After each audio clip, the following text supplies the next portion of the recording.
1980 সাল। ভারতের মানচিত্রে একটা ছোট্ট রাজ্য জ্বলছে।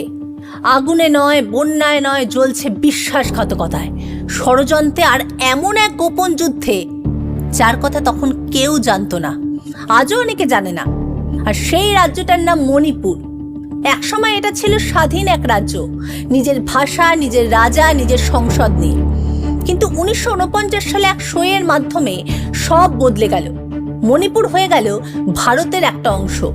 আর সেই দিন থেকে মণিপুরের মানুষের মনে যে ক্ষোভ জন্ম নিয়েছিল সেটাই পরে রূপ নিল এক দাবানলে। আর এই ক্ষোভকে কাজে লাগালো বাইরের শক্তিগুলো। সিআইএ, পাকিস্তানের আইএসআই, চীনের গোয়েন্দা সংস্থা, সবাই মণিপুরকে বানিয়ে ফেললো ঠান্ডা যুদ্ধের দাবার ছক।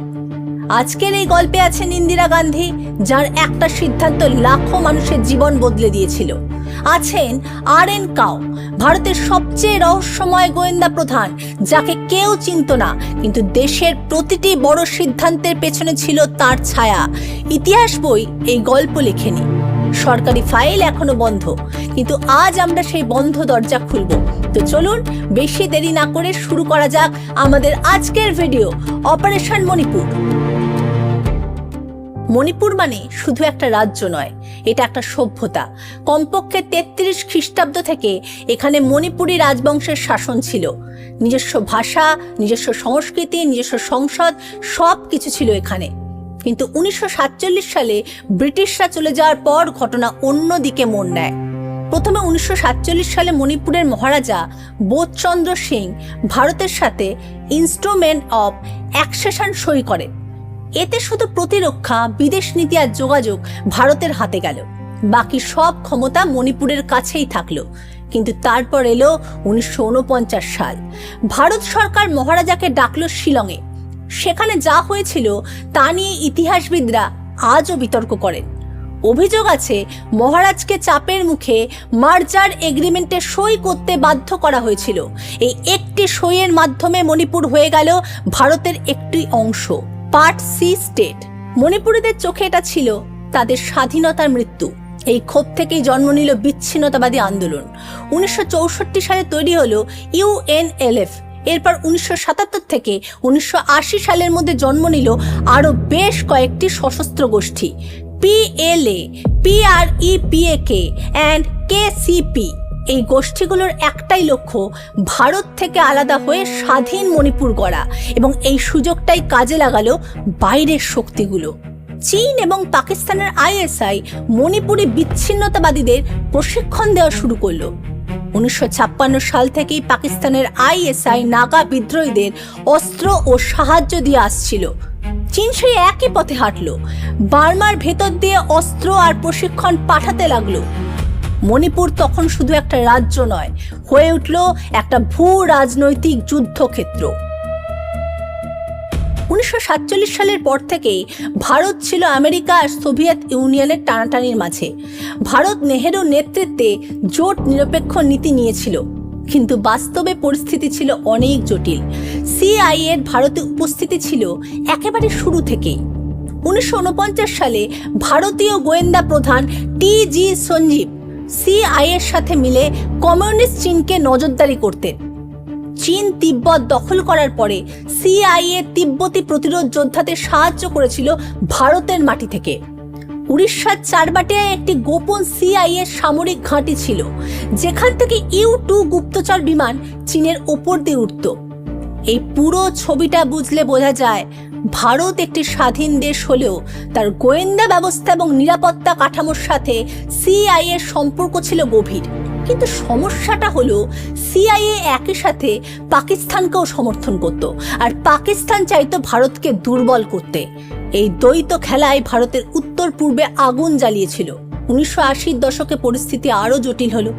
পাকিস্তানের আইএসআই তখন আফগানিস্তানের সোভিয়েত বিরোধী মুজাহিদিনদের সাহায্য করেছিল সিআইএর অস্ত্র দিয়ে, কিন্তু সেই অস্ত্রের একটা অংশ পাকিস্তান ঘুরিয়ে দিচ্ছিল ভারতের উত্তর পূর্বের বিচ্ছিন্নতাবাদীদের কাছে। মণিপুরের পিএলএ পেয়ে গেল আধুনিক অস্ত্র। কাছিন স্বাধীনতা বাহিনী যারা বার্মায় লড়ছিল, তারা ভারতীয় বিদ্রোহীদের প্রশিক্ষণ দিতে শুরু করলো। 1985 সালে চীন সরাসরি মণিপুরের পিএলকে কাছিন বাহিনীর সাথে সম্পর্ক স্থাপনে সাহায্য করলো। এটা আর শুধু একটা রাজ্যের বিদ্রোহ ছিল না, এটা হয়ে উঠল একটা আন্তর্জাতিক প্রক্সি যুদ্ধ, যেখানে মণিপুরের সাধারণ মানুষ ছিল পণের মতো। সিআইএর সরাসরি ভূমিকা মণিপুরের বিদ্রোহে কতটা ছিল তা আজ সম্পূর্ণ জানা যায়নি, কারণ এই সব ফাইল এখনো শ্রেণীবদ্ধ, ক্লাসিফাইড। কিন্তু গোয়েন্দা বিশেষজ্ঞরা মনে করেন সিআইএ পাকিস্তানের মাধ্যমে পরোক্ষভাবে উত্তর পূর্বের অস্থিরতাকে জ্বালিয়ে রেখেছিল, কারণ একটি অস্থির ভারত মানে একটি দুর্বল সোভিয়েত ঘেঁষা শক্তি। এই পুরো ছবির মাঝে একজন মানুষ ছিলেন যিনি দাঁড়িপাল্লার ভারসাম্য ধরে রাখার চেষ্টা করেছিলেন, রামেশ্বর নাথ কাও, সংক্ষেপে RNA কাও। 1918 সালে বারাণসীতে জন্মানো এই কাশ্মীরি পণ্ডিত ছিলেন ভারতের সবচেয়ে রহস্যময় মানুষদের একজন। তিনি কখনো সংবাদপত্রে সাক্ষাৎকার দেননি, পাবলিক অনুষ্ঠানে যেতেন না, তার সম্পর্কে লেখা বইয়ের সংখ্যা নগণ্য, কিন্তু তার কাজ ভারতের ইতিহাস বদলে দিয়েছে। 1968 সালে প্রধানমন্ত্রী ইন্দিরা গান্ধী তাকে দায়িত্ব দিলেন ভারতের প্রথম বিদেশি গোয়েন্দা সংস্থা গড়ে তোলার। সেই সংস্থার নাম র। কাও মডেল বানালেন সিআইএ, কেজিবি আর MI6 দেখে, কিন্তু তৈরি করলেন একটি সম্পূর্ণ ভারতীয় সংস্থা। তার প্রথম এবং প্রধান লক্ষ্য ছিল দুটো: পাকিস্তান ও চীনের ওপর নজর রাখা। কিন্তু উত্তর পূর্ব ভারতের প্রশ্নে কাওয়ের ভূমিকা ছিল অত্যন্ত জটিল। একদিকে তিনি জানতেন মণিপুর, নাগাল্যান্ড, মিজোরামের বিচ্ছিন্নতাবাদীরা চীন ও পাকিস্তানের হাতের পুতুল হয়ে যাচ্ছে, এই সমস্যার শিকড় শুধু সেনা অভিযান দিয়ে উপড়ে ফেলা যাবে না। অন্যদিকে তিনি জানতেন বার্মার মাটিতে যে বিদ্রোহীরা আশ্রয় নিচ্ছে তাদের নিয়ন্ত্রণে আনতে হলে কূটনীতি এবং গোপন অভিযান দুটোই লাগবে। কাও সিআইএর সাথে সম্পর্ক রেখেছিলেন কারণ তিনি বুঝেছিলেন তথ্য আদান প্রদান ছাড়া টিকে থাকা যাবে না।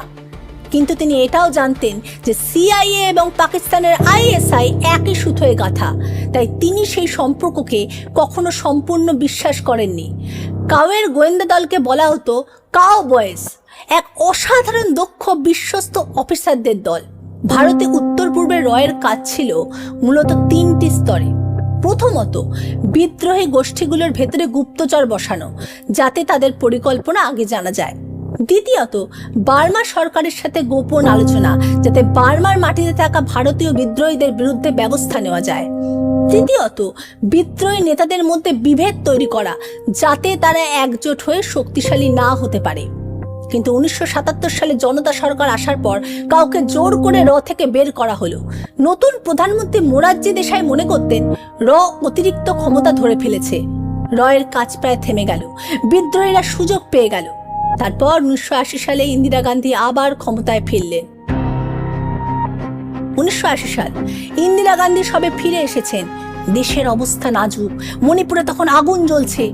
পিএল-এর গেরিলারা সেনাবাহিনীর ওপর হামলা করছে। PRE, PAK আর KCP রাস্তা বন্ধ করে দিচ্ছে। সাধারণ মানুষ আতঙ্কে আছে। ইন্দিরা গান্ধী একটা কঠিন সিদ্ধান্ত নিলেন। 8ই সেপ্টেম্বর 1980 এই দিন মণিপুরকে ডিস্টার্বড এরিয়া ঘোষণা করা হলো, আর সেখানে চাপানো হলো আর্মড ফোর্সেস স্পেশাল পাওয়ার অ্যাক্ট, AFSPA। AFSPA মানে সেনাবাহিনীকে বিশেষ ক্ষমতা দেওয়া, যে কোনো সন্দেহভাজনকে গ্রেপ্তার করা, তল্লাশি করা, এমনকি প্রয়োজনে গুলি করার অধিকার সবই দেওয়া হলো। এই সিদ্ধান্ত কি ঠিক ছিল? এই প্রশ্নের উত্তর আজও বিতর্কিত। একদিক থেকে দেখলে ইন্দিরা গান্ধীর সামনে বিকল্প ছিল কম। রাজ্যটা দ্রুত হাতের বাইরে চলে যাচ্ছিল, বিদ্রোহীরা শক্তিশালী হচ্ছিল, বার্মার মাটি থেকে আধুনিক অস্ত্র আসছিল, পাকিস্তান ও চীন পেছন থেকে ইন্ধন দিচ্ছিল। অন্যদিক থেকে দেখলে AFSPA হয়ে উঠল অত্যাচারের হাতিয়ার। মানবাধিকার সংস্থাগুলো বলে এই আইনের ছত্র ছায়ায় অনেক নিরীহ মানুষকে ধরা হয়েছে, নির্যাতন করা হয়েছে। মণিপুরের মানুষের মধ্যে ভারত সরকারের প্রতি বিশ্বাস আরও কমেছে। কিন্তু ইন্দিরার কৌশল শুধু সামরিক ছিল না, তিনি রকে নতুন করে সক্রিয় করলেন।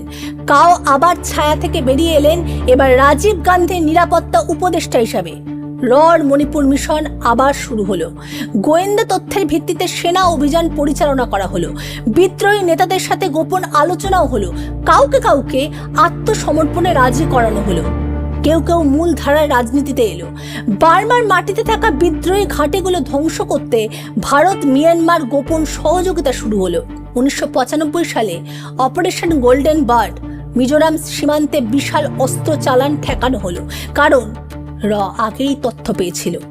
কিন্তু মণিপুরের ক্ষত শুকায়নি সহজে, কারণ সমস্যার মূল ছিল অনেক গভীরে। অর্থনৈতিক অবহেলা, পরিচয়ের সংকট আর ঐতিহাসিক অন্যায়ের বোধ।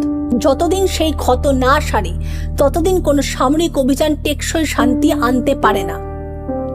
তাহলে অপারেশন মণিপুর আসলে কি? এটা কোনো একক অভিযানের নাম নয়, এটা একটা দীর্ঘ লড়াইয়ের গল্প, যেখানে মিলেছে ইতিহাসের ক্ষোভ, আন্তর্জাতিক ষড়যন্ত্র, একজন সাহসী প্রধানমন্ত্রীর কঠিন সিদ্ধান্ত, একজন এজেন্টের নীরব যুদ্ধ, আর একটি রাজ্যের মানুষের অনন্ত সংগ্রাম। সিআইএ চেয়েছিল ভারতকে ব্যস্ত রাখতে, পাকিস্তান চেয়েছিল ভারতকে ভেতর থেকে দুর্বল করতে, চীন চেয়েছিল উত্তর পূর্বে নিজের প্রভাব বজায় রাখতে, কিন্তু ভারত টিকেছিল RN কাওয়ের মতো মানুষদের জন্য, ইন্দিরা গান্ধীর মতো নেতার জন্য, আর মণিপুরের সেই সাধারণ মানুষদের জন্য যারা প্রতিদিন টিকে থাকার লড়াই করছে। মণিপুরে আজও AFCPA আংশিকভাবে চলছে, আজও সেখানে অস্থিরতা আছে, আজও সমাধান অধরা। কিন্তু এই ঘটনা আমাদের একটা গুরুত্বপূর্ণ কথা মনে করিয়ে দেয়, ভূ রাজনীতির দাবার ছকে যখন বড় শক্তিগুলো খেলে, সেই চালের দাম দেয় সীমান্তের ছোট মানুষগুলো। আমি সংগ্রামিকা। আজকের ভিডিও কেমন লাগলো কমেন্টে জানাবেন। দেখা হবে নেক্সট কোনো ভিডিওতে। ভালো থাকবেন। ধন্যবাদ।